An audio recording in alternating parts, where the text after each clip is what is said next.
જય માતાજી મિત્રો, સ્નેક સેવર દિનેશ સોલંકી યુટ્યુબ ચેનલમાં તમારું સ્વાગત છે. તો આજે હું અને મારા ગુરુજીનામાં સાપનો કોલ આવ્યો હતો.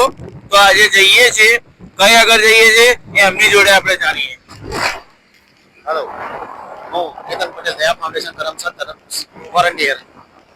આપણે બિલોદરાથી મૌજા રોડ ઉપર ચંદ્રદર્શન સોસાયટીમાં એક સ્નેક માટેનો કોલ આવે છે. આપણે ત્યાં જઈએ આપણે જોઈએ, ચેનલમાં બન્યા રહ્યો. જય માતાજી. જે આપણે કેતનભાઈ હમણાં જે કહ્યું હતું ત્યાં આગળ આપણે જગ્યા ઉપર પહોંચી ગયા છીએ. હું કયો સાપ છે કયો નહીં તમને બતાવીએ છીએ, તમે વિડીયોમાં બન્યા રહો. આ કોથળાની પાછળ દિવાલની ગેપ છે, એની અંદર બેસી ગયેલો છે.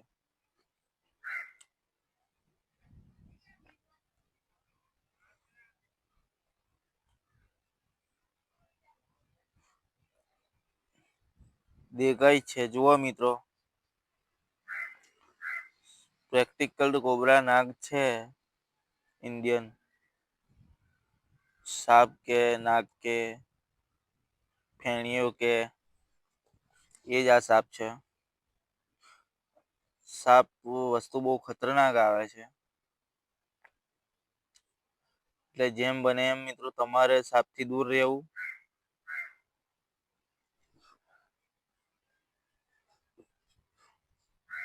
સાપની નજીક બહુ જવું નહીં, કેમ કે આ બહુ એગ્રેસિવ હોય છે. જો નોરવાને એમને ફાઇટ થઈ હોય તો એથી વધારે એગ્રેસિવ હોય છે. જો તમે નજીક જવાનો પ્રયાસ કરો તો એ તમારી હોમો આવે છે, અને તમે જો પાછા ના પડો તો તમારી બાઇટ પણ થઈ જાય, કરડી પણ લે તમને.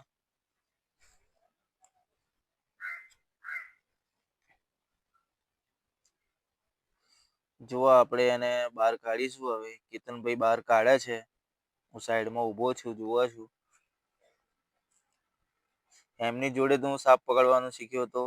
એ આપણા ગુરુ છે. જો પકડીને બહાર કાઢ્યો છે. ગુસ્સે તો છે જ સાપ.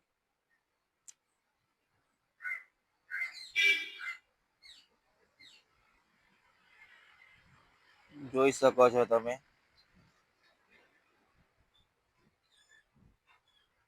આપણે એને મસ્ત રીતે હવે બહુ હેરાન કર્યા વગર બરણીમાં એને પેક કરી દઈશું, અને સુરક્ષિત એની અનુકૂળ જગ્યાએ વાતાવરણ એને અનુકૂળ જગ્યા હોય ત્યાં આગળ આપણે એને રિલીઝ કરી દઈશું, એટલે કે છોડી દઈશું. આવા સાપ કોઈના ઘરની આજુબાજુ નીકળે તો મારવા નહીં. બચાવો સાપને.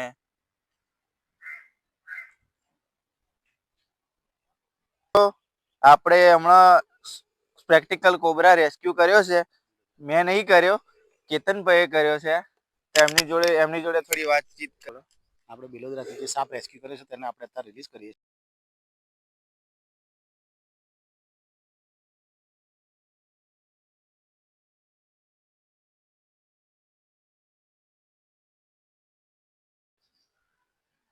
આટલેથી એમનો અવાજ ગતો રહ્યો છે, કારણ કે માઇક બંધ થઈ ગયું હતું અને કેમેરામેન થોડો દૂર ઊભો હતો, એટલા માટે એમનો અવાજ આવી શક્યો નહીં.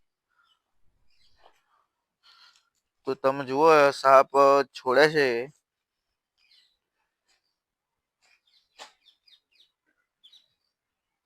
એમને સલાહ તો સારી આપી હતી, પણ મિત્રો માઇક બંધ થઈ ગયું એટલે અવાજ આવી શક્યો નહીં. જો સાપ છોડ્યો.